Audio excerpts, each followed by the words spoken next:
আপনাদের পায়ে হাত রেখে বলছি, কালিয়াকুর গাজীপুরবাসী যারা আছেন সকলেই আমার এই ভিডিওটা আপনারা দেখবেন যদি আপনাদের হাতে সময় থাকে। আমি বলতে চাই আমার ফ্যামিলি নিয়ে কিছু কথা। এই উহাব, এই সুরাব যেভাবে আমার বাবার সম্পদ আত্মসাৎ করে 508 ডিসিমল সম্পদ এই উহাবের নামে নিয়ে, হ্যাঁ, আজকে মনে করেন যে এখান থেকে আমাকে বঞ্চিত করছে। আমার যে হিসাবগুলো প্রাপ্যভাবে বুঝিয়ে দিব সেই হিসাবগুলো কিন্তু বুঝিয়ে দেয় নাই। আমি এই ভিডিও বানাই এর জন্য কিন্তু মানুষের সাথে কানাকানি করে, কিংবা কানাকানি করস তোরা যে এই ভিডিওগুলো কেন বানাই, যে বেটা তোরা বাবার সম্পদ আত্মসাৎ করে সমস্ত কিছু খাইতেছ, আর আমি ভিডিওগুলো বানাইলে তোদের কি কোনো কিছু হয়? তোদের শরম করে না নাকের মাথায়? বাবার কাছ থেকে যে সম্পদ 2 ভাগি 1 ভাগের কথা বইলে সমস্ত সম্পদ তোরা তখন আমি লেগে নিলি, এই কথাটা প্রকাশ করলে সমস্যাটা কোথায় আমি বুঝলাম না। আমার স্বয়ং সম্পূর্ণ হিসাব যদি বুঝিয়ে দিতি তাহলে আমি এগুলা প্রকাশ করতাম না, বলতাম না মানুষের কাছে। এখনও তোরা বলস যে ওরে আমরা একটা টাকাও দিব না। আরে বেটা, তোদের টাকা ভরে আমি মুতি ওহাব, তোদের টাকা ভরে আমি জাহাঙ্গীর মুতি। একটা কথা মনে রাখিস, আল্লাহ তাআলা জাহাঙ্গীরের খাওয়াবার সেটটা খাওয়াবার নিকে তৌফিক আল্লাহ দিবে, ঠিক আছে? একটা কথা মনে রাখো আফসরাব, একটা কথা মনে রাখবি সবসময়, যে আল্লাহ যদি ইচ্ছা করে তোদের মতো হাজারো হাফসরাব যদি মনে করে যে বরদোয়া করস, কিংবা তোদের মতো হাজারো হাফসরাবরা যদি ঠেকিয়ে রাখার চেষ্টা করস রাজনীতির কায়দায়, তারপরও জাহাঙ্গীর সাথে পারবি না আল্লাহ যদি ইচ্ছা করে। আপনারা কি অস্বীকার করতে পারেন? আমার ভিউয়ার্স যারা আছেন আপনারা কি আমার কথাগুলো অস্বীকার করতে পারেন? আপনি যত 500 কোটি টাকার মালিক থাকেন, 1000 কোটি টাকার মালিক থাকেন, আপনাকে যদি আল্লাহ তাআলা সেই টাকা থেকে কোনো অর্থ উপার্জন করার জন্য সক্ষমত না দেয়, আল্লাহর হুকুম ছাড়া তো গাছের পাতা লড়ে না। আপনি তো পারবেন না, আমিও পারবো না। তো আমি বলতে চাই ওহাব সুরাব, সাবধান হয়ে যাও। বাবার সাথে যেভাবে মিথ্যা কথা বইলে সম্পদ আত্মসাৎ করে নিয়ে তোমরা মনে করো যেমন একটা নৈরাজ্য চলে, মনে করো যে সম্পদটা খাইতেছ। হ্যাঁ, এই জায়গায় একটা জার খুঁজলাম, জার বুঝো না, ওই যে লাউ বনে, এই জায়গায় জার খুঁজলাম না, এটা খুঁজলাম, এই নিষেধ না, এটা ভালো এনে করুম না, মনে করুম। এই যে বিষয়গুলো তোমরা সমস্ত কিছু বিষয়গুলো একা মনে করো যে দখল করে মনে করো খাইতেছ, ঠিক আছে? প্রত্যেকটা জিনিসের বিচার একদিন হবে। একটা কথা মনে রেখো, আল্লাহ তাআলা ছাড় দেয়, কখনো ছেড়ে দেয় না। ওহাব, আল্লাহ তাআলা ছাড় দেয়, কখনো ছেড়ে দেয় না। মান সম্মান ইজ্জত দেওয়ার মালিক একমাত্র আল্লাহ, একমাত্র আল্লাহ। মান সম্মান ইজ্জত দেওয়ার মালিক একমাত্র আল্লাহ। মানুষের শ্রেষ্ঠ আদালত হচ্ছে নিজের বিবেক। সেই বিবেক, মনুষ্যত্ববোধ তোমাদের হারিয়ে গেছে, সেই বিবেক তোমাদের নেই। বিবেক কেন নেই? নিজের রক্তের সাথে যারা প্রতারণা করতে পারে তারা প্রত্যেকটা মানুষের সাথে প্রতারণা করতে পারে। যারা স্বার্থের জন্য নিজের মান সম্মান ইজ্জত বিলিয়ে দিতে পারে, টাকা পয়সা দিয়ে কখনো নিজের মান সম্মান, সম্পদ দিয়ে কখনো নিজের মান সম্মান ইজ্জত পাওয়া যায় না। এই যে আমি একটা মানুষ, আমার বাবা আমার জন্ম দিছে, তোমারও জন্ম দিছে, তাহলে তুমিও যতটুকু সম্পদের মালিক আমিও ততটুকু সম্পত্তির মালিক, কিন্তু সেখান থেকে আমাকে তোমরা বঞ্চিত করছো। বঞ্চিত যদি করতে পারো, বাটপারি করে সম্পদটা চুরি করে তোমরা বাবার কাছ থেকে নিলে, তারপরে কও যে না আমরা চুরি করি নাই। ওহাব, একটা কথা মনে রাখ, তোরা ওহাব সুরাবকে আমি বলতে চাই ভিডিওর মাধ্যমে, তোরা যদি মনে কর যে এই ডেলে ডেলে আটস, আমি জাহাঙ্গীর পাতায় পাতায় আটি, তোরাও মনে কর যে তোদের শরীরেও আমার বাবার রক্ত বইতেছে, আমার শরীরেও আমার বাবার রক্ত বইতেছে, কিন্তু আমি পাতায় পাতায় হাঁটলেও কিন্তু আমি চালাকি করি না, আমি সৎ আদর্শ নিয়ে বেঁচে থাকতে চাই। এই সুন্দর পৃথিবীতে সীমিত সময়ের জন্য আসছি, এই সুন্দর পৃথিবী ছেড়ে চলে যাব, 1 সেকেন্ডের কোনো গ্যারান্টি নেই। সুন্দর পৃথিবী ছেড়ে চলে যাব, 1 সেকেন্ডের কোনো গ্যারান্টি নেই। এই পৃথিবীতে মানুষ 1টা সেকেন্ডের কোনো গ্যারান্টি নেই। তাহলে কেন মানুষের হক নষ্ট করব? কেন মানুষকে কষ্টে রাখবো? কেন মানুষের আজকে হক নষ্ট করে মানুষকে আজকে দুঃখ দেব, কষ্ট দেব? কেন দিব?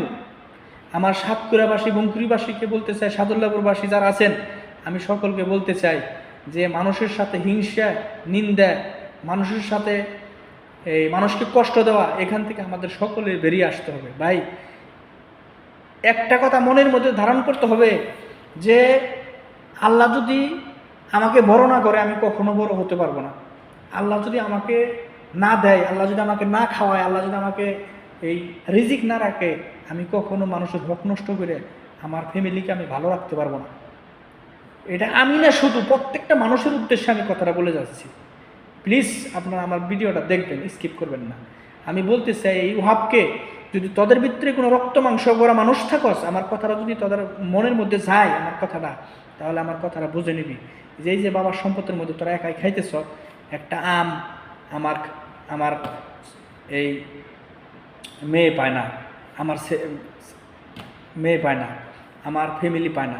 তাহলে এই যে বিষয়গুলো, হ্যাঁ, এই যে বিষয়গুলো তোদের বিবেক নেই। এই যে পুকুরের মাছ একাই খাইতেছ, এই যে গাছের ফল একাই খাইতেছ, তোদের ভিতরে কি আল্লাহ তাআলা একটু মনুষ্যত্ব বিবেক দেয় নাই রে? আমি তো কিনে খাওয়াইতেছি, সমস্যা নেই, সেটা সমস্যা না, কিন্তু তোদের ভিতরে বিবেক এত এরকম কেন যে একটু স্বার্থের জন্য নিজের ফ্যামিলিকে নিয়ে এই দুনিয়ার বুকে একটু ভালো থেকে চলার জন্য এত একটা বাটপারি করতে পারলি জাহাঙ্গীরের সাথে? হ্যাঁ, এই বাটপারিটা করতে পারলি যে আমার স্বয়ং সম্পূর্ণ হিসাব বুঝিয়ে না দিয়ে তারপরও আবার কি কস আমি একটা ঘর দিব, কি বলো যে না ওরে কিচ্ছু দিব না। আরে বেটা তোরটা কি তুই দিবি? এই ভাব, তোরটা কি তুই দিবি? তোর সম্পদ কি তুই দিবি আমারে? হ্যাঁ, আমার হক তুই আমারে দিলি না। এটার নিকে তোদের প্রত্যেকটা মানুষকে পস্তাইতে হবে, একটা কথা মনে রাখিস। তোরা মনে করছ যে আমি কিছু কমু না, আমি প্রতিবাদ করব না। তুই যদি আমার বাপের সম্পদ যদি আমি আজকে আত্মসাৎ করে আমার মা আর আমি যদি আজকে নিয়ে গেতাম গা, তোদের ভূমিকাটা কি থাকতো? সাতক্ষীরা বঙ্গুরিবাসীর কাছে আমার এটা প্রশ্ন থাকতো, আর আমি কত ধৈর্য ধরছি আমি সেই জায়গা থেকে আমি বলতেছি। মনে করো যে এই যে এক সম্পদ থেকে যে মনে কর যে ফলন ফলে খাইতেছ, এই যে মনে কর যে টেকার বা কেরা বাড়াইতেছ, ঠিক আছে, প্রত্যেকটা হিসাব হবে, ক্যালকুলেটারতে হিসাব হবে। একটা কথা মনে রাখিস, একটা কথা মনে রাখছি, ক্যালকুলেটার সত্যের পথে প্রত্যেকটা মানুষ আছে, অসৎ পথে কোনো মানুষ থাকে না। একটা কথা মনে রাখবি, একটা কথা মনে রাখবি, তোদের মতো বেইমান না মানুষ, তোদের মতো মানুষ বেইমান না। আমি বলতে চাই আমার এই ভিডিওর মাধ্যমে যে আল্লাহ তাআলা এদেরকে হেদায়েত দারাজ করুক। আমি বরদোয়া করি না কখনো, আমি মক্কা যাও বলেছি যে আমি আল্লাহ এদেরকে হেদায়েত দারাজ করো। এই যে নামাজ, রোজা, হজ, যাকাত, এগুলো কি কোনো কাজে আসবে? হ্যাঁ, এই যে জোর করে আজকে জাহাঙ্গীরের হক তোমরা মেরে ফেলে, জোর করে আজকে মনে করো যে এই জাহাঙ্গীরের ফ্যামিলিকে কষ্টে রাখলা, হ্যাঁ, ক্ষণিকের জন্য, কিন্তু আল্লাহ তাআলা তো আমাকে কষ্টে রাখে না। তোমাদের বিবেক আর নৈতিকতা যে এতটা নিচু হয়ে গেছে, তুমিও একটু ভাবলা না, তোমার মনের মধ্যে একটু কল্পনা হলো না যে এই যে সম্পদটা আজকে চালাকি করে জাহাঙ্গীর মায়ের দূরে রেখে এই যে বাপের আজকে আমার বাপ আজকে রাস্তায় রাস্তায় পাগলের মতো ঘুরতেছে। জানেন আপনারা, আমার বাবা আজকে, আপনারা বিশ্বাস না করেন, আপনারা দেখেন যাচাই করে, আমার বাবা আজকে রাস্তায় রাস্তায় পাগলের মতো ঘুরতেছে। আমার বাবার পাশে এই মুহূর্তে আমার মা থাকবে। আজকে তারা কি করে, এই মুহূর্তে তাদের পোলার বউ থাকে। আমার মা বেঁচে থাকতেও এই মুহূর্তে তাদের পোলার বউ থাকে, আমার বাপের পোলার বউ থাকে, বুঝছেন? তো এইগুলো হলো কষ্ট লাগে, বিষয়গুলো কষ্ট লাগে। তো আমি বলতে চাই আমার সাতক্ষীরাবাসী যারা নেতৃত্ব দেন তাদেরকে আমি বলবো যে চেমচামি করে জিন্দিগি দুনিয়া আচ্ছা সে নেই গুজদার सकता है। বলতেছি চালাকি করে, বজ্জাতি করে, হ্যাঁ, মনে করেন যে চেমচামি করে দুনিয়াতে ভালোভাবে থাকা সম্ভব না। সিংহর মতো যদি বাঁচতে চান, সৎ পথে থাকতে চান, সৎ কথা বলে যান, এই দুনিয়া পৃথিবীর ক্ষণিকের জন্য কিছুদিন, 1 সেকেন্ডের গ্যারান্টি নেই। আপনি আজকেও মরতে পারেন, আমি এখনও মরে যেতে পারি, এই পৃথিবী ছেড়ে আমি এখনও চলে যেতে পারি, 1 সেকেন্ডের কোনো গ্যারান্টি হবে না।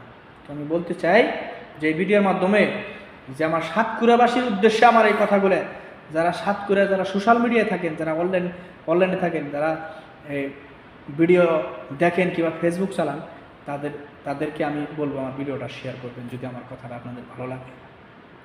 যদি ভালো লাগে আমার কথাটা শেয়ার করবেন যে এই ওহাব এবং কি সোরাব এরা কতটা জুলুম করছে আমার সাথে।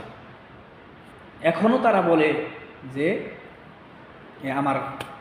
আমাকে কিচ্ছু দিবে না, ঠিক আছে বাইরে, তোরা যদি আমাকে না দেস আমার স্বয়ংসম্পন্ন হক, ঠিক আছে, আমার ক্ষতি হবে না, হ্যাঁ, তোদেরই কম পড়বে, আমার কম পড়বে না, ঠিক আছে। আল্লাহ এক দিক দিয়ে দিবে, আরেক দিক দিয়ে নিয়ে যাবে, সেটা সেই আল্লাহই ফয়সালা করবে।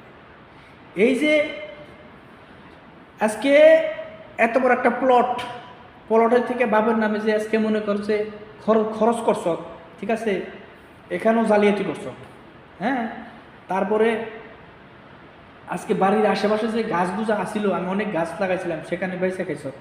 আমি ছোটো থেকে বড় হয়েছি, আমি যে এত কষ্ট করে যতটুকু আমার বুদ্ধি সৃজনে যে গরু বাছুরের ঘাস মাস কাটছি, খেতে কুট নিছি, হ্যাঁ, আমি তো কম বেশি আমিও কষ্ট করছি, কিন্তু সেই কষ্টর প্রতিদান আমাকে কি দিলে? রাখালের মতো লাস্ট মুহূর্তে রাখাল হয়ে গেলাম আমি।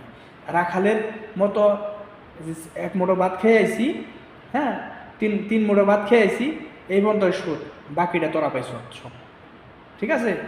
আর একটা গাছ আসার, গাছটা আমি বেচছিলাম, হ্যাঁ, এই গাছটা নিয়ে কত রঙ্গ তামাশা করলি রে ভাব সরাব তোরা, ঠিক আছে। এটা তোরা ভাবলি না যে আমরা তো সমস্ত কিছু খাইতেছি একাই, বউ বলাবার নিয়ে একাই নাকের তলতে দিবে নিছি, অন্যের হক খাইবে নিছি, ঠিক আছে। তাহলে এগুলো ভালো করে এক হুজুরের সাথে, একটা ভালো আলেমের সাথে ডিসকাস করে দেখো যে আমার কথাগুলো ঠিক আছে কিনা। একটা মানুষকে যদি, একটা মানুষের হক যদি তুমি এই স্বয়ং সম্পন্ন বুঝিয়ে না দাও, ঠিক আছে, ওটা তুমি হারাম খাইতেছ। তুমি, তোমার অভাবে জন্ম দিছে ওহাব, সোরাব তোমারও জন্ম দিছে, শকত তোমারও জন্ম দিছে, লতিফ তোমারও জন্ম দিছে, আমারও জন্ম দিছে। প্রত্যেকটা মানুষের অধিকার আছে। এই অধিকার থেকে তুমি যে সমস্ত মানুষকে দূরে রাখছো, অধিকারের হিসাব বুঝিয়ে দেও নাই, এটার হিসাব ওহাব সোরাব তোমার এই দুনিয়ার বুকেও দিতে হবে, আখেরাতেও দিতে হবে। আসসালামু আলাইকুম। যদি কথার মাঝে কোনো ভুল ত্রুটি হয়, সকলে ক্ষমার দৃষ্টিতে দেখবেন। আমি কুয়েত প্রবাসী।